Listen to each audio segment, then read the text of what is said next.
Okay, I got a little too heated, too passionate the other day, and I was also like worn out. It was like the end of the day. My health is something that's been like, I don't know what exactly is going on. So it's scary as I'm also going through a situation that I don't know who, like, I don't know what other support I'm going to have on this journey. So I want I know I will probably send in a personal apology to this person, to that person, because I was out of line. But nonetheless, but what came to me after that is that a lot of us grew up in these narcissistic households. Like, wouldn't be surprised at all if both my parents were like sociopathic. I don't know.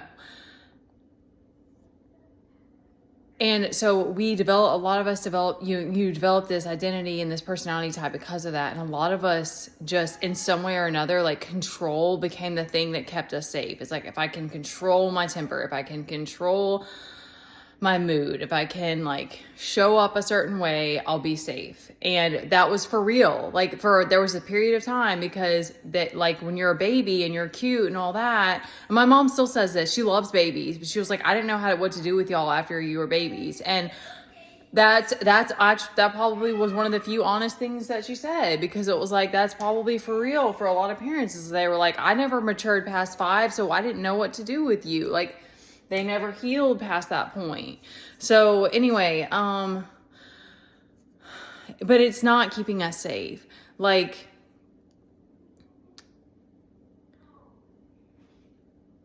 it's still scared. My anger still scares me. But if it weren't for my anger, if it weren't for the Kali energy coming through me, I wouldn't have awakened. I wouldn't have accepted my darkness. I wouldn't have said, okay, I'm super fucking imperfect and I have to figure out how to deal with this now.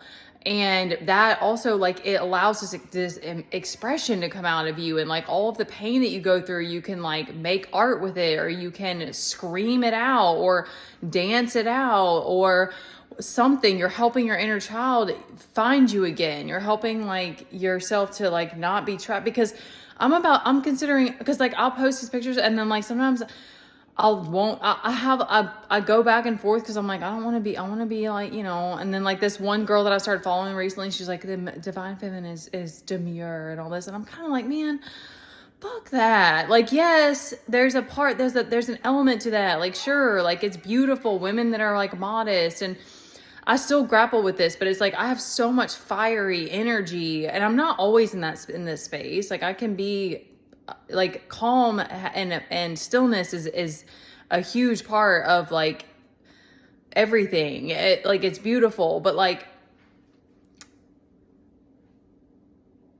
expressing myself is also a part of it. And I'm like, I don't even think it's totally father wound related. I'm like, no, I like feeling sexy, and I like that. Like, I like to dance. Like, it's very physical. It's very much like the body, and like, so you can't just like put things in boxes, or put it, but like, you'll know, if you preferred being modest because you don't want men looking at your body, or you don't want to be like put in those categories, then that's beautiful. That's great. But it's like, you don't have to, that also doesn't have to be how you are. So it doesn't always go with, oh, it's my father wound, because it's like, sometimes I think it's a part of the journey of you finding the courage to show up and be seen and put yourself out there, until you're finding that more of that alignment of the things that and you're synced up with your inner child, and you're like, all right, this is the expression that I want to have. I feel like a lot of us are still figuring that out. I wanted to say that because I truly have love for everyone. I got out of line the other day, and it's been so crazy trying to do this solo, and I want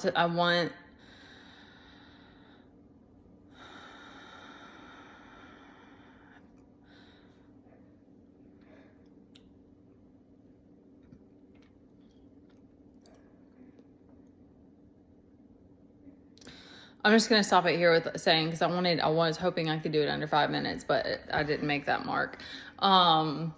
See, I can't make the, just kidding.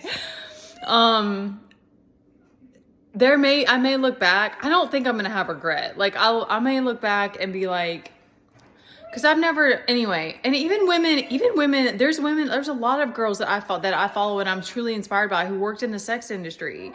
And so it's like, we as women, like there's so much of this shit that we have to personally work through, and you still are going to get flack. Like, people love to fucking like hate on the feminine. Like, it's just like, it's like a fun game or something like that, because I know that it's mother wound related too. So, you can't avoid it as you're trying to awaken and find your expression and like, push yourself to be seen and stuff like that. You're gonna have to go through these like awkward moments of like overdoing it sometimes or whatever. I don't know what all the things, I don't know what it all is, but, I'm just gonna finish with like, control isn't keeping us safe. And,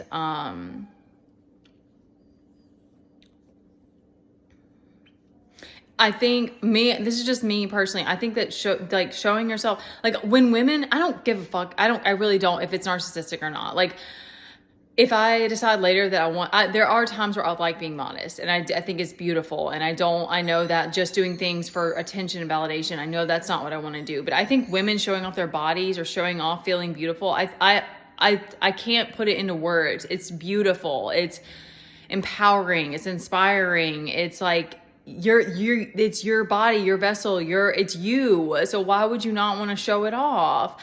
And, I do think it's just men being insecure, because it's like, I don't have I don't have people like,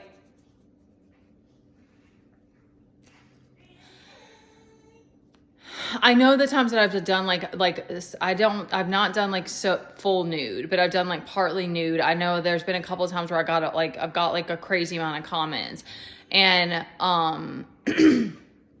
it was more annoying, especially when it's like, I don't like when it's lust, but I do like expressing myself boldly and like in that kind of way. And like I said, I also have followed and am inspired by women who have been like in the sex industry and stuff like that, because it's like, to me it's about learning how to being able to embrace all of it. And so it's like, if I'm trying to cut off my sexuality or my sensuality or my desire to express, then I'm cutting off part of myself. So it's tricky, because we're a weird culture that kind of got mixed in with social media. So it's like, we can't just pretend like it's not a part of our life. Like, it's not the main, try not to, I don't want it to be the main part of life, but like, it's business for most people. Like, there's people I wouldn't even know if it weren't for social media. Like, so many people I would never, and I'd never have worked with people who I'm like forever inspired by. They're just like, that are like live in a whole other country. Like, it's just wild. Like, and so it's like, that king, I guess I'm specifically speaking to people who are like that king and queen of wands energy, because it's like, you have to be that, you have to show up and be that to feel like there are moments of needing that to be in alignment, to like be who you are. It's like, I don't know how to describe it. And, I know that I attract those type of people, but I also attract the people who still feel like their inner child is trapped. And so that's why I'm speaking this, because it's safe to be seen. It's safe to be bold. It's safe to be not in control anymore. I hope I'll be a mess right now. I hope that me saying this is supportive and helps somebody. Your inner child needs you. Okay, that's it. We gotta go. We're about to miss lunch. I'm about to miss lunch rush, and that's my time to get out there. All right.